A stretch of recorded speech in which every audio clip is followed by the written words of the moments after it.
Máy cắt ống cấp phôi tự động nha, full auto nha, full line. Đây là dàn dây chuyền cấp phôi tự động.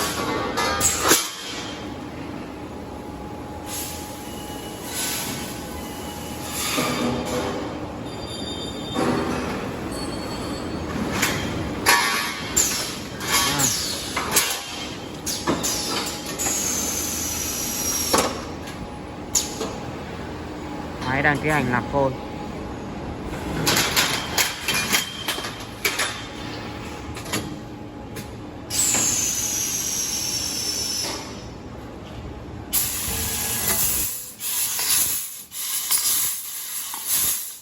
Máy nguồn 1,5 kg. Phần mềm Tuber Pro. Được lập trình trên phần mềm Tu Bét bơi. Được lập trình trên Tu Bét. Tối ưu được khúc cuối. Ghép chung hai sản phẩm này. Ghép chung này.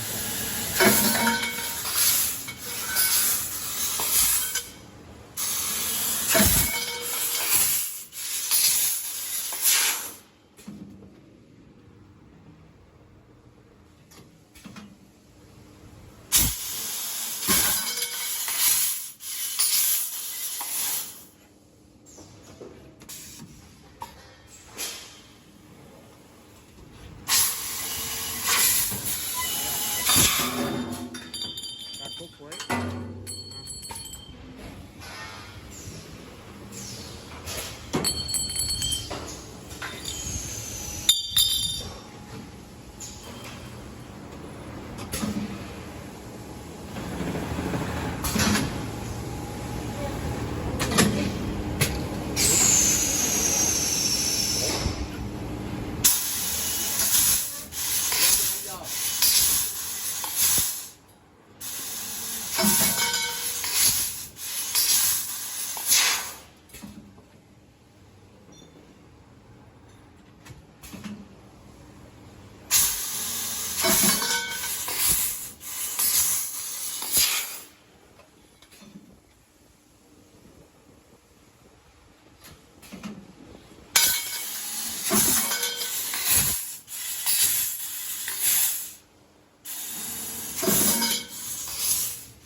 Giá lan vào đâu?